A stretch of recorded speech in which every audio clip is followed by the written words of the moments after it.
Alrighty, welcome back to another Beyond All Reason video. Today we're going to be talking about support units and support buildings. We're not going to get too in-depth into the unit side. We're just going to go over basics like the radar and radar jammer for support, and we might talk a little bit about spy units as well. But what we're mainly going to be focusing on is the support buildings, which are quite interesting, and I learned several new things just by looking at what's up with this video. So I'm pretty excited about it, and we're gonna just start off with the basics. First off, we're gonna look at the Juno.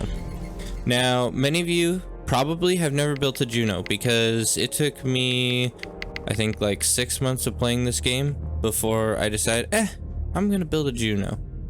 And this thing is an anti-radar and a radar jammer building. So what this will do is it shoots out a missile, I'll give an example here, that covers a very large radius. And it's not heavy damage or anything. I think it does like 1 damage when it lands, or like 1 damage a second or something. And it explodes and creates like a radioactive electrical field around it that kills it, fries electronics basically, except for apparently this speaker, which is something new they added. They added a bunch of stuff for Easter, so that's why there's eggs everywhere. Anyway, so yeah, this electric field will kill anything inside it that is a radar or radar jamming, and it even can kill minefields as well. So, and certain other weaker units. I don't want to neglect to mention that. So if you have like a bunch of tick spam, I think it will I think we'll be able to give an example of that as well. I'm gonna get a couple out there. Pretty sure it can do friendly fire. So say you have like an artillery group here that's like shelling you and blowing up your stuff, and you're getting tired of it. You can throw in a radar destroying missile, and that should knock out the radar.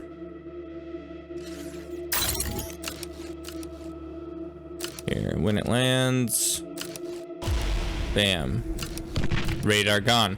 So what that'll do is that'll make it so that any artillery units, such as hounds or even rocket bots, will have a limited line of sight now, because their line of sight is a bit smaller than their actual range. And so once the radar is gone, they're not going to be able to see as far as they possibly can to be able to shoot. And that becomes even more significant with larger artillery, like the hound, which can shoot almost twice as far as it can see. So if it doesn't have radar with it, it's not going to be nearly as effective. Same with the sniper bot. The sniper bot, where is that? This guy has a line of sight of 455, and that's pretty close. Yeah, this guy has a line of sight of 400, but the sniper bot has a very large range of 900, whereas these guys have a range of 350. So they have essentially the same line of sight as a sniper bot, but in even shorter range. So if you're dealing with snipers, definitely launch a Juno into them, and they'll be basically incapable of firing because they won't have any ability to see what to shoot. Okay. And that will work the same way for like a group of ticks. So let's look at these. Fire a missile. If you get like spammed and you're wasting a bunch of shots on ticks, you can just fire one of these missiles out. Boom. All of the ticks are dead. Okay, and so that can be very handy for dealing with a group of them. So I'll try to show you the lasting effects of it as well, because it's not just like something that lasts for a couple seconds. It lasts for, I think, like 5 seconds. It'll just have that same effect. So even if they're doing like a line of ticks and they're spamming like a bunch of them, then you can just throw this down where the line's coming from, and It'll kill everything in there, and any ticks that go into it in the future for quite a while, it'll zap them as well. So that could be good for handling tick spam if that's a problem. So keep that in mind. Definitely build these by the early mid game. They're very valuable to have. I don't think enough people even know they exist. So we'll turn that off. Yeah, you see they're still dying, and finally the electrical effect wore off, so now they can push forward. So that can be very effective. And that'll work with things like a radar jammer unit and a radar bot unit as well. Next, we're going to be looking at radar a little bit here. And we'll start off with just a basic radar. And this is a good map to show this. So we're going to get down and just see essentially how a radar works. It's going to send out a ping basically as far as the radar is able to see based on where it's located.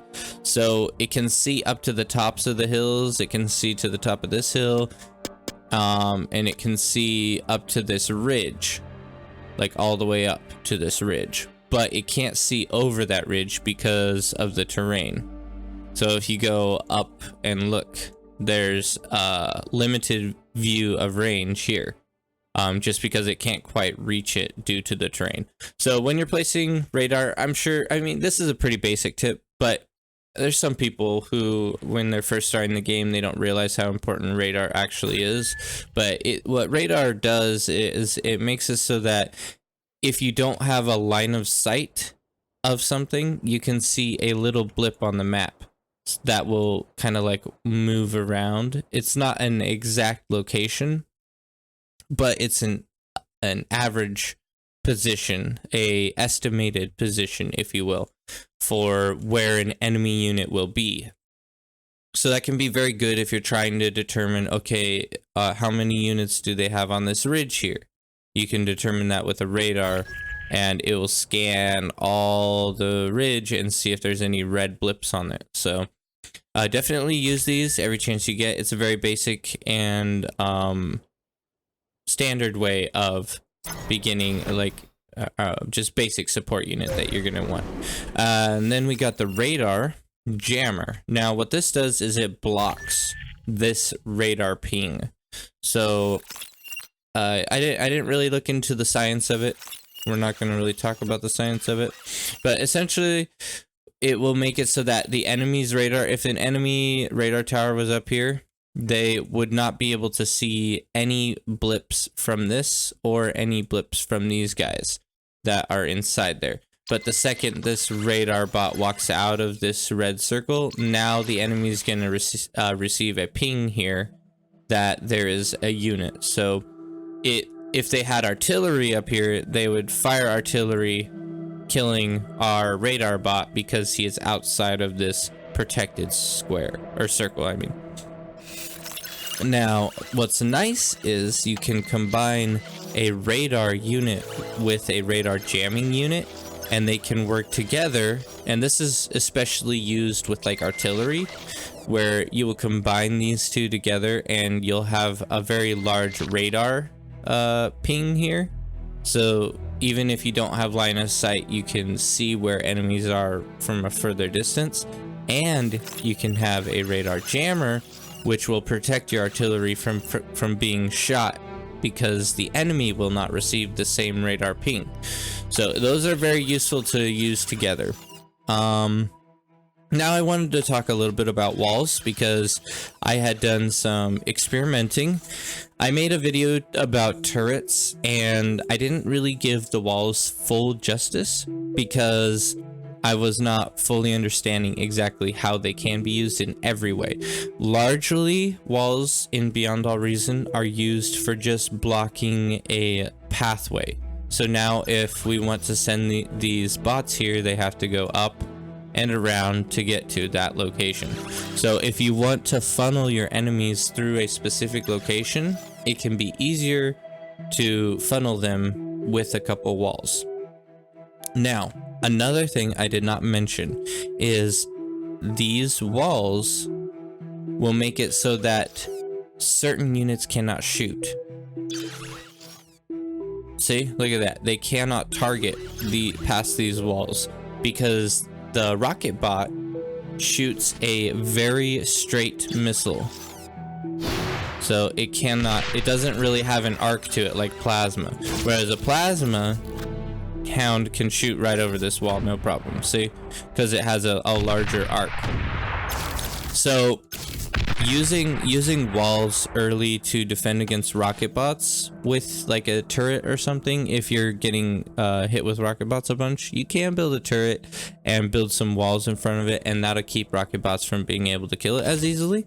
So that's something that you might want to look into a little bit more if you're dealing with certain situations like missile trucks.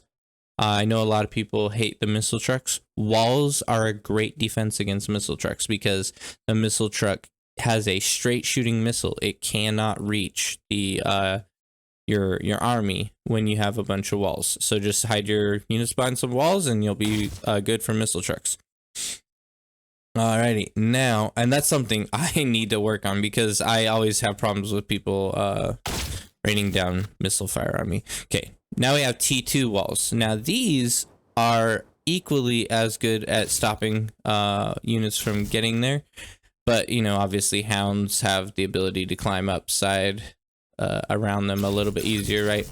But like things like tanks wouldn't be able to do that, so you can cause a little bit of a stall in the pushing forward from your enemy.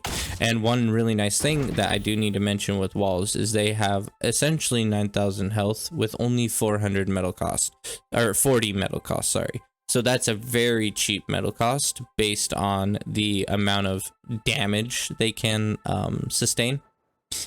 So what I want to try doing with them is doing a little bit more of a funnel. So like we could even blow up this one, right? And now all units that try to push me will likely try to come through. Well, I guess they might not be able to fit through just one space, but you could like create a little space here and a funnel so that all units that are coming towards you have to go through this one area. And then you can just have an artillery, like a couple artillery pieces here, lobbing fire. And this area is like a kill zone, right? And you know, it'll eventually widen. It'll widen a little bit to be, you know, bigger as more explosions happen. But it really chokes down the amount of gunfire that actually has to be lobbed at your enemy. And it makes you know exactly where units will be coming, so you can set up a little bit stronger defense there. So I want to look at incorporating that a little bit more in the later mid game and throw up a couple defenses so that I can funnel units and see how well that works for me. So I recommend that you try that too and see if you like it. Also, it blocks the plasma bullets now, so you can't really lob a projectile over the top of the T2 walls because they're a bit taller.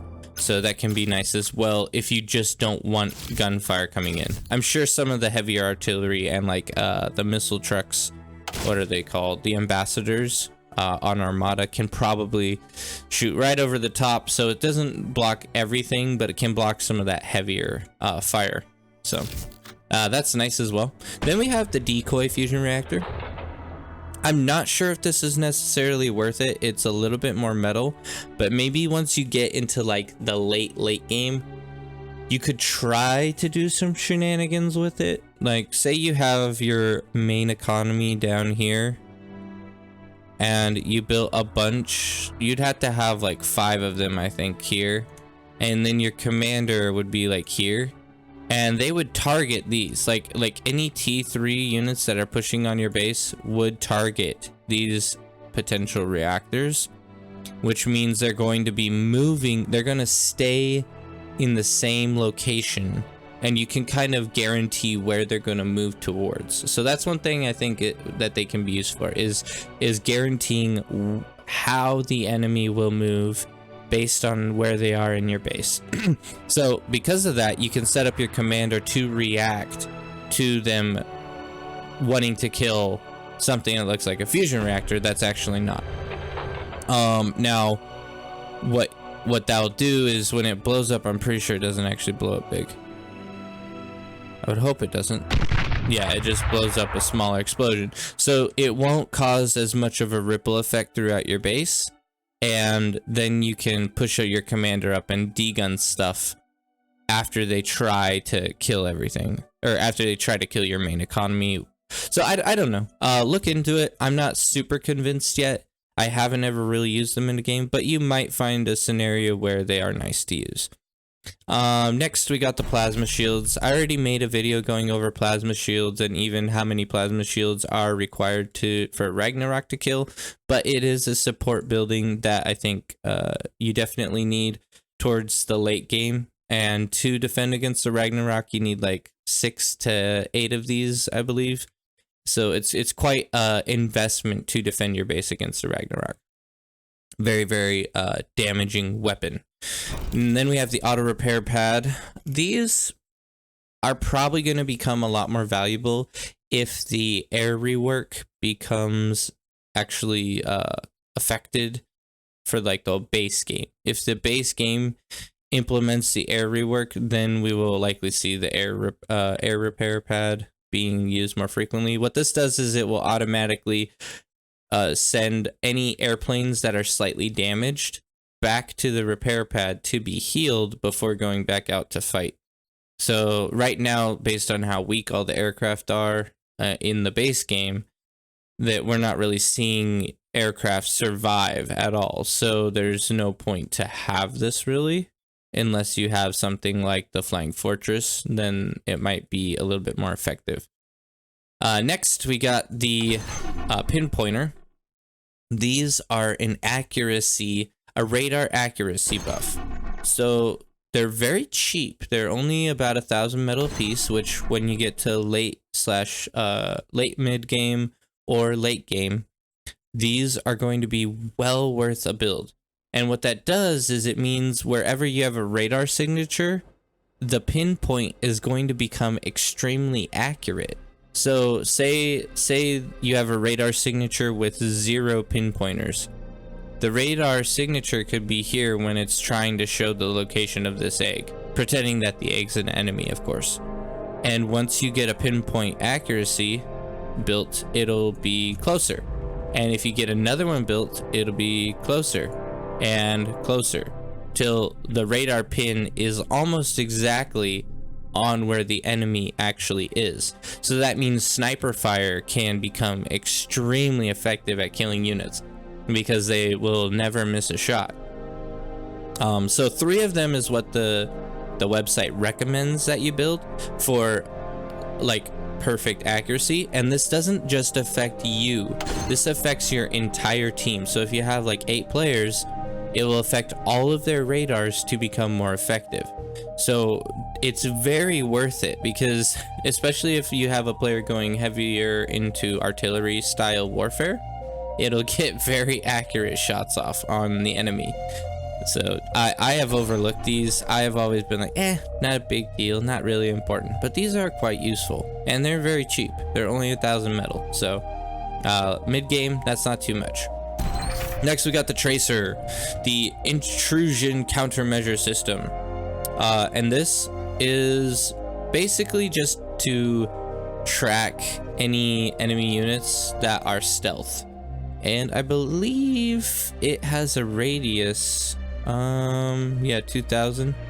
I'm kind of confused why it doesn't show the radius. Maybe if it is being built, it'll show the radius. Yeah, so oh, that's that green circle there. So the green circle shows the radius at which it will detect units that are cloaked.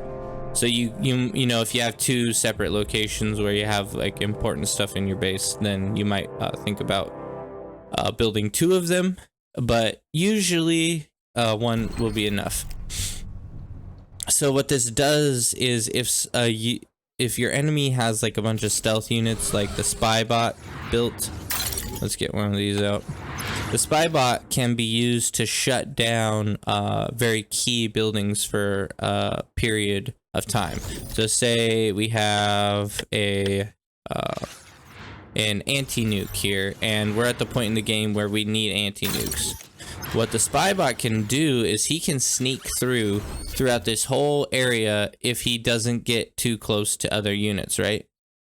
So this orange circle is the radius in which he will be detected. So if he walks up to an enemy unit and they touch the orange circle, boom, he is now no longer going to be cloaked. He is going to become visible, which means that artillery can kill him, heavier units can kill him, pawns and ticks can kill him, everything. So he has to make sure he stays away from the enemy. And if he does that effectively, he can get all the way up to the anti-nuke and say that you built a nuke on your side. And this was your strategy the whole time. You see this blue circle here? This is a radius for, what would you call it? EMP. So what Spybots are used for is EMPing themselves. And now this anti-nuke is dead. It cannot be used. So you could launch a nuke all the way to their base and blow up their whole base because their anti-nuke is stunned for 20 seconds. So it's very, very effective. And you can do the same thing for plasma shields. You can stun the plasma shields. Anything that you want to like stop the enemy from being able to use, you can stun it with a Spybot, and it's very, very useful. So you implement Spybots into your build. They also create a line of sight, and you can use them on the battlefield for better targeting as well. What else we got? Oh yeah, so this tracer will counteract against the Spybots and against other cloaked units like snipers as well. So what it will do is it'll create like a red circle where the unit is every time a cloaked unit is moving. Now, units that see that red circle will not shoot at it, and this is important to remember because the only way to really kill these like kill something that's cloaked is you have to manually target the ground where the red circles are appearing. So you kind of have to guess where it's moving as the tracer is pinging it. So it's not something that is like, oh yeah, I have it and now I can just forget about cloaked units. No, you actually have to manually kill the cloaked units. So just be aware of that. Your units aren't going to automatically target them, and as soon as a cloaked unit stops moving, they will stop giving off a ping. So it's going to be harder to track them at that point as well. Also, another thing is it can track units through the walls and through like canyons and stuff because it is a vibrational tracking rather than a radar, which has a ping that goes out and bounces back. This has a vibration it sends out, and then it can detect where where cloaked units are based on the vibration. So it can work throughout any terrain. So don't worry about creating a line of sight with it. You don't need it. In fact, it would probably be better to build it here. That way it's protected from artillery fire and such. So yeah, and that's really it. These are all the key utility buildings and support buildings that you will want to know about in Beyond All Reason. If you guys have another building that you want me to go over, make sure you mention it in the comments and I can make a video about it. I'm always looking for ideas, and I really appreciate you guys watching, and I hope this was helpful for you. And if you have any questions, be sure to let me know. And as always, I will see you guys on the battlefield.